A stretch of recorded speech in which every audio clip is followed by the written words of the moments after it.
नमस्कार दोस्तों। श्रावण के महीने में प्रत्येक दिन शिव जी की पूजा की जानी चाहिए। यदि ऐसा ना हो सके तो श्रावण महीने के प्रत्येक सोमवार को शिव जी की पूजा करने से वही फल प्राप्त हो जाता है। तो आइए सुनते हैं सोमवार की कहानी। एक बार की बात है, शिव जी और पार्वती जी कैलाश पर्वत पर बैठे बात कर रहे थे।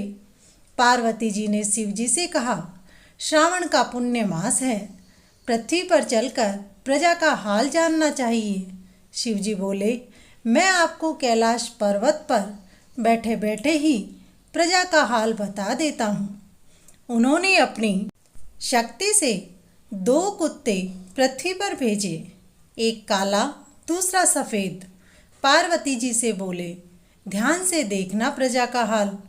काला कुत्ता सेठ के घर के सामने बैठ गया, सफ़ेद कुत्ता पंडित के घर के सामने बैठ गया।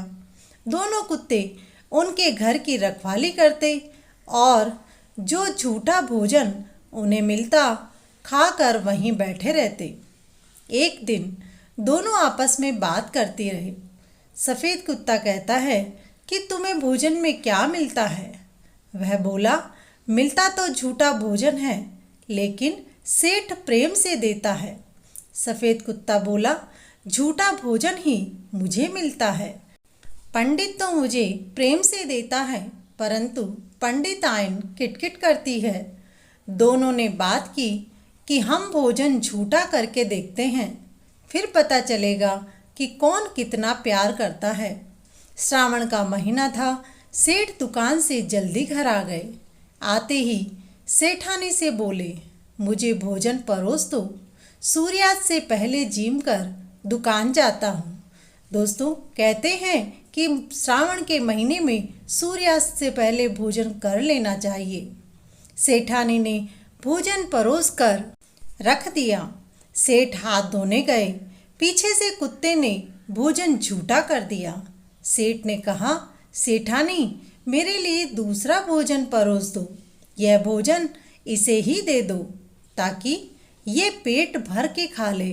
सेठानी ने वह भोजन कुत्ते के सामने रख दिया और सेठ जी के लिए दूसरा भोजन परोस दिया। सेठ जिम कर अपनी दुकान पर चला गया। दूसरी तरफ पंडित ने पंडिताइन से कहा, मुझे भोजन परोस दो। पंडिताइन थाल में भोजन लाई और रख दिया। पंडित हाथ धोने गए, पीछे से कुत्ते ने भोजन झूठा कर दिया। पंडिताइन गुस्से में बोली, इस कुत्ते ने सारा भोजन झूठा कर दिया। पंडित ने कहा, यह भोजन इसे ही दे दो, मेरे लिए घर में जो भी हो ले आओ। पंडिताइन ने गुस्से में आकर कुत्ते को डंडे से मारा, उसकी कमर तोड़ दी। बेचारा दर्द से कराहता हुआ बाहर आकर बैठ गया। उसे भोजन भी नहीं मिला। वह भोजन दूसरे कुत्ते के सामने डाल दिया। दोनों कुत्ते जब मिले तो काले कुत्ते ने पूछा, तुम क्यों कहरा रहे हो? वह बोला, मैंने भोजन झूठा किया, इसलिए मेरी कमर तोड़ दी और भोजन भी नहीं दिया। तुम तो पेट भर कर खाकर आए हो। वह बोला, आज तो मैंने भोजन खा लिया है, कल से मुझे जो मिलेगा उसमें से तुम्हारे लिए ले आऊँगा। दूसरे दिन भी पंडित ने कुत्ते को रोटी नहीं दी। काले कुत्ते को 2 रोटी मिली। वह लेकर सफ़ेद कुत्ते के पास आया। एक रोटी उसको दी, एक स्वयं ने खा ली। इस प्रकार जो भी उसे मिलता आधा आधा कर लेते। सफ़ेद कुत्ते की कमर टूटी थी। धीरे धीरे उसके कीड़े पड़ गए, बदबू भी आने लगी। पंडिताइन बोली, इसे जहर दे दो और दूर फेंक दो। पंडित बोला, हम इलाज नहीं करवा सकते तो जहर भी नहीं दे सकते। पंडिताइन ने एक दिन जहर की गोली रोटी में डालकर कुत्ते को दे दी। वह बेचारा भूखा था, उसने वह रोटी खा ली। कुछ समय बाद वह मर गया। अपने साथी के बिछड़ने के गम में कुछ दिनों के बाद सेठ का कुत्ता भी मर गया। सेठ अपनी सेठानी से कहता है, बेचारा कुत्ता बिना झोली का फकीर हमारे घर की रखवाली करता और जो देता खाकर बैठा रहता, अब उसके बिना सूना हो गया है। दूसरी ओर पंडिताइन कहती है, रोज यहाँ रोटियां खाता है, मर गया तो अच्छा हुआ। कुछ समय बीतने के बाद सेठ के कुत्ते ने सेठानी के बेटे के रूप में जन्म लिया और पंडिताइन के घर सफ़ेद कुत्ते ने बेटे के रूप में जन्म लिया। दोनों के बेटे बड़े हुए, साथ खेलते, साथ पढ़ने जाते। सेठ के घर के नियम था कि वह श्रावण में बिना कथा कहानी सुने भोजन नहीं करते थे। वहीं पंडित उनके घर कथा करने सुनाने जाते थे। एक दिन उनको बाहर जाना था तो पंडिताइन को बोला कि सेठ को कह देना 2 दिन कथा आप ही सुन ले, मैं बाहर जा रहा हूँ। दूसरे दिन पंडित के नहीं आने पर सेठ जी उनके घर गए और बोले, पंडित जी कथा सुनाने नहीं आए, बिना कथा सुने हम भोजन नहीं करते हैं। पंडिताइन बोली, पंडित जी बाहर गए हैं, 2 दिन आप ही कथा सुन लें। तब पंडित के बेटे ने कहा, मैं सुना देता हूँ आपको कथा। वह उनके घर गया और उनको कथा सुनाई। उसकी सुनाई कथा उन्हें बहुत पसंद आई। सेठ उसे दक्षिणा देने लगे, उसने नहीं ली। सेठ ने कहा, कोई फल ही ले जाओ, तुम्हारे पिताजी खा लेंगे। उन्होंने नीचे हीरे मोती तथा ऊपर फल रख दिए और उसे दे दिए। उसने ले जाकर कोठे में रख दिए। कुछ समय बाद उसकी तबीयत बिगड़ी और उसकी मृत्यु हो गई। पंडिताइन रोने लगी। पंडित ने पूछा, क्या हुआ, क्यों रो रही हो? वह बोली, आप 2 दिन बाहर गए थे, इसलिए हमारा बेटा सेठ जी के यहाँ कथा सुनाने गया। पता नहीं उन्होंने इसे ऐसा क्या दिया जिससे इसकी मृत्यु हो गई। सेठ बोले, उनके बेटे को बुलाकर पूछा। तब वे बोले, हमने इसे कहा था परंतु इसने कुछ नहीं खाया। आप किसी बड़े पंडित से मृत्यु का कारण पूछ सकते हैं। पंडित के बुलाने पर उसने कहा, ये तो करने का फल है, जो आपने किया है वही आपको वापस मिला है। उस पंडित ने उन्हें बताया कि पिछले जन्म में यह सफ़ेद कुत्ता था और आपके घर की रखवाली करता था, परंतु आपने झूठा भोजन करने के कारण इसकी कमर तोड़ दी और वह मर गया।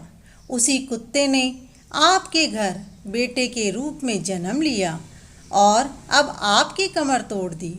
इसने जितना अन्न आपके घर का खाया उसका मूल्य आपके कोठे में छोड़ गया है। जैसा आपने कुत्ते को दिया वही आपको मिला। अच्छा करने पर अच्छा व बुरा करने पर बुरा ही फल मिलता है। शिवजी बोले, देखो पार्वती, प्रजा का हाल, जैसा कर्म करेंगे वैसा ही फल इन्हें मिलेगा। श्रावण महीने के पहले सोमवार व्रत की कथा। शंकर पार्वती जी घने वृक्ष, पीपल के पेड़ और बिल्व पत्रों की छाया में शिप्रा नदी के पास बैठे थे। पार्वती जी ने कहा, हम दोनों चौपड़ पासा खेलते हैं। भोलेनाथ ने कहा, इसमें झूठ फरेब होता है, लेकिन इसका न्याय करने के लिए कोई तीसरा व्यक्ति हमारे बीच होना चाहिए। तब पार्वती जी ने अपने शरीर का मैल उतारा और एक पुतला बनाया। तब भोलेनाथ जी ने उस पुतले में जान डाल दी। फिर भोलेनाथ जी ने उस पुतले से कहा, जो जान डालने के बाद तीसरा व्यक्ति बना था, उससे कहा, तुम सही सही न्याय करना। भोलेनाथ जी ने जब पासा चलाया तो उसने कहा, भोलेनाथ जी जीते, पार्वती जी हारे। और जब पार्वती जी ने पासा चलाया तब वह बोला, पार्वती जी जीते, भोलेनाथ जी हारे। तब भोलेनाथ जी ने तीसरी बार फिर से पासा चलाया। अब उसने सोचा कि अगर मैं यह कह दूं कि भोलेनाथ जी हार गए तो तीसरे नेत्र से मुझे जला देंगे और पार्वती जी तो मुझे सिर्फ छोटा सा श्राप ही देंगे। इसीलिए उसने डरते डरते कहा, भोलेनाथ जी जीते, और पार्वती जी हारे। पार्वती जी को क्रोध आ गया और क्रोध में आ करके उन्होंने श्राप दे दिया कि जाओ और तुम कोढ़ी हो जाओ, भटकते फिरो। फिर वह जंगल में निकल गया, एक नदी के किनारे जाकर बैठ गया। उसी नदी के पास में एक बगीचे में इंद्रियां, स्वर्ग की स्त्रियां घने घने जंगल में मनसा माता का व्रत पूजन कर रही थी। वहाँ बड़े पीपल, बिल्व पत्रों के पेड़ लगे थे। वहीं पर भोलेनाथ का मंदिर था। उनसे आकर उसने पूछा, आप सब ये क्या कर रही हैं? तब उन्होंने बताया, हम सभी 16 सोमवार में मनसा माता का व्रत कर रही हैं, उनका पूजन कर रही हैं। उन्होंने उसे विधि बताई और कहा, तुम भी ये व्रत करो, तुम्हारे भी कष्ट दूर होंगे। दूसरी तरफ पार्वती जी सोचते हैं कि अब मुझे पुत्र की याद आने लगी है। भोलेनाथ जी ने उनसे कहा, मनसा माता का व्रत करो ताकि तुम्हें अपने पुत्र की प्राप्ति हो जाए। पार्वती जी ने भी अपने पुत्र को पाने के लिए मनसा माता का व्रत किया और पार्वती जी ने व्रत किया तो 4 साल पूरे होने के बाद उनका पुत्र वापस घर लौट आया। उसका नाम अंगद रखा। पार्वती जी ने अपने पुत्र को देखकर हंसी। तब पुत्र पीछे हट गया और पार्वती जी ने कहा, पीछे क्यों हटे पुत्र, मैंने बुलाया है। लेकिन पुत्र बोला कि माँ, आपने बुलाया नहीं, मैं तो बिन बुलाया आया हूँ। तब माँ बोली कि मैंने तो तुम्हारे लिए मनसा माता का व्रत किया है। माँ ने मेरा व्रत स्वीकार किया, इसीलिए तुम्हें यहाँ पर भेजा है। इसीलिए ही मुझे हंसी आई है। माँ ने अपने पुत्र से कहा, पुत्र, बहुत दिनों बाद आए हो, मांगो, तुम्हारे मन में क्या है? पुत्र अंगद बोला कि माँ, मुझे तो उज्जैन नगरी का राज चाहिए। माँ ने तथास्तु कहा। वह उज्जैन नगरी के लिए रवाना हुआ। उज्जैन नगरी के राजा के कोई पुत्र नहीं था, केवल उनकी एक बेटी थी और उसने उस बेटी के लिए स्वयंवर रचवाया था। स्वयंवर में देश विदेश के राजा आए। अंगद भी ब्राह्मण के रूप में स्वयंवर में चला गया। वहाँ एक हथिनी थी जिसे माला देकर कहा गया कि राज्य में घूमो और जो भी तुम्हें मिले अपनी पुत्री के लायक अच्छा वर, उसे तुम ये वरमाला पहना देना।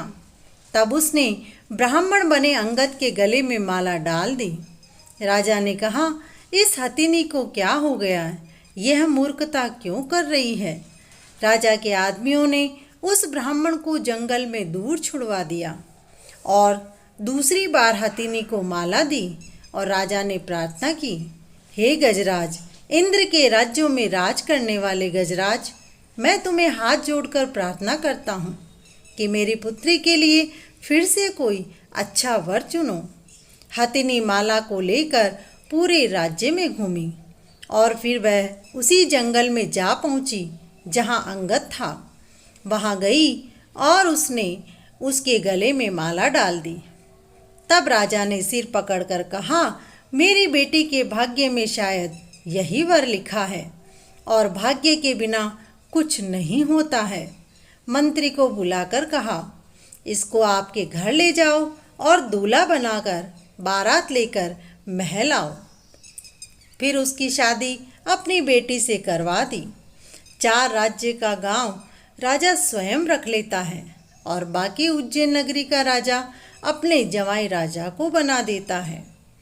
तब पत्नी ने पूछा अंगद से कि आपके माता पिता कौन हैं?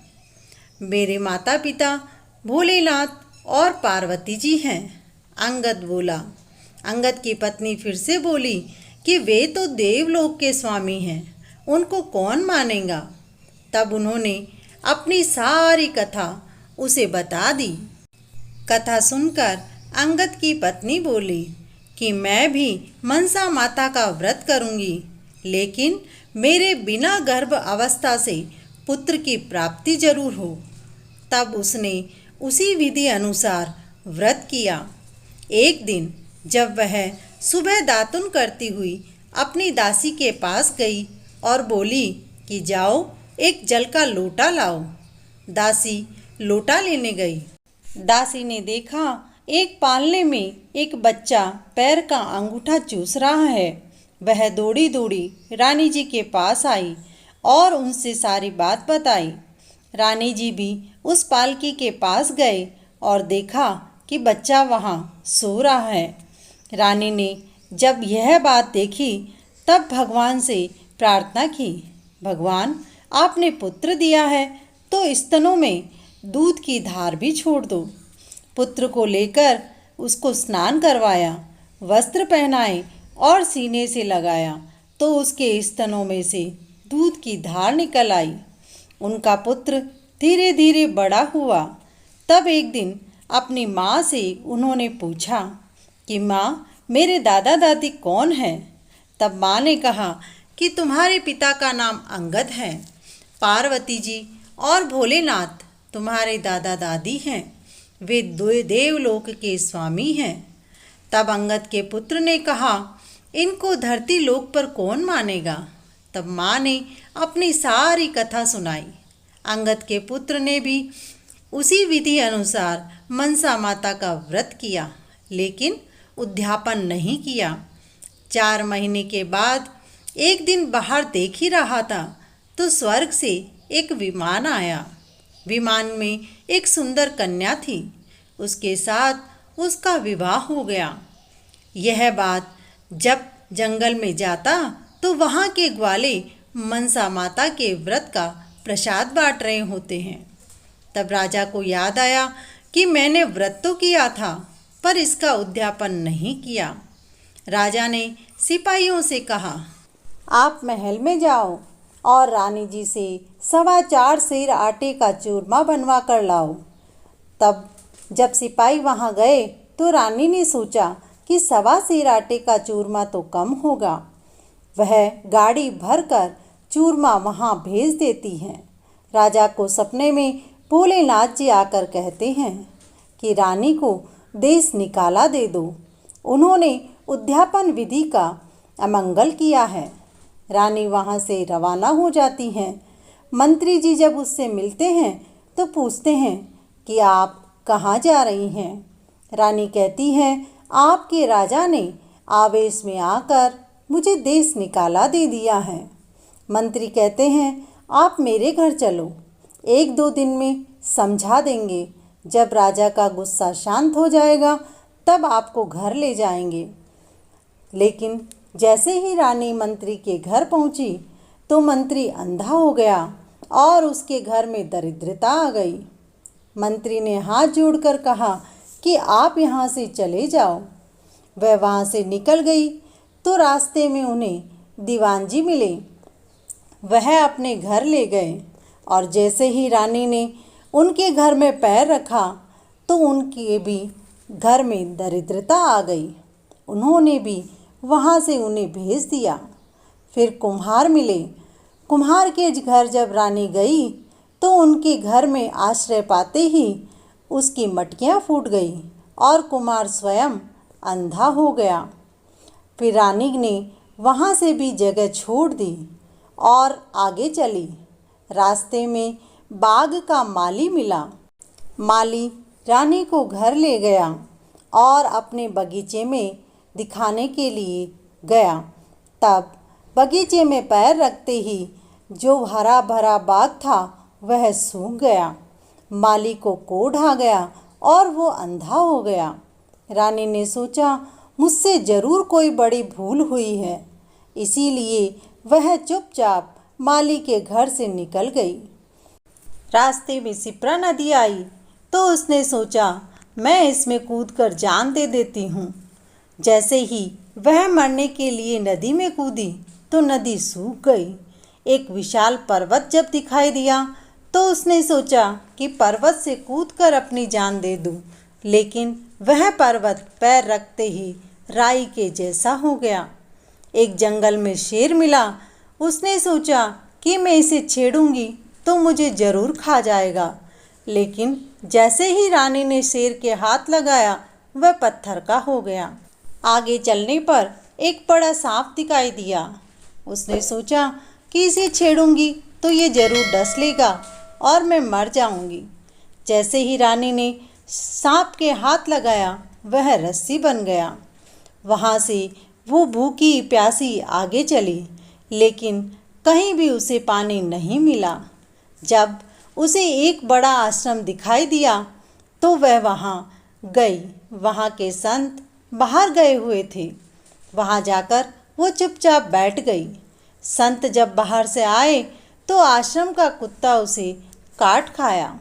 संत ने सोचा कि ऐसा कौन पापी मेरे आश्रम में आया है जिसके कारण मेरे पालतू कुत्ते ने मुझे ही काट लिया है। जब उसने चारों तरफ देखा तो रानी उसे एक कोने में बैठी दिखाई दी। वह आकर के संत के चरण छूकर कहती है, हे प्रभु, मुझे अपनी धर्म की बेटी बना लो। यह कहकर उसने अपनी सारी कथा संत को कह दी। संत ने उसे अपनी बेटी बनाया और कहा, बेटी, तुम मनसा माता के व्रत करो। श्रावण मास के पहले सोमवार से इसका व्रत शुरू करो, इसका उद्यापन करो। तो रानी ने उनके कहे अनुसार व्रत किया और उद्यापन किया। गांव में जाकर संत ने सामग्री एकत्रित की और रानी ने व्रत प्रारंभ कर दिया। जब 4 महीने पूरे हुए तो रानी ने उसका उद्यापन किया। संत ने कहा, अगर भोलेनाथ का श्राप मिट जाए तो मेरे द्वारा मिट्टी के घोड़े, गाय, हाथी बनाए गए हैं, उनमें ओम नमः शिवाय का 4 बार जप करके हाथी घोड़े पर छींटे देना तो उनमें प्राण आ जाएंगे। इतना करते ही उनमें प्राणों का संचार हो गया। अब रानी को पता चला कि मुझ पर भोलेनाथ की कृपा हुई है, मेरा पाप कम हो गया है। रानी जब अपने घर के लिए रवाना हुई तो सारे बातें जहाँ जहाँ अशुभ हुई थी वो सभी शुभ होनी शुरू हो गई। वह महल में वापस पहुँची। रानी ने राजा को अपनी बीती सारी बातें बताई।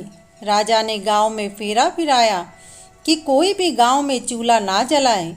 आज मनसा माता के उद्यापन है, इसीलिए प्रसाद पाने के लिए राज्य में आए।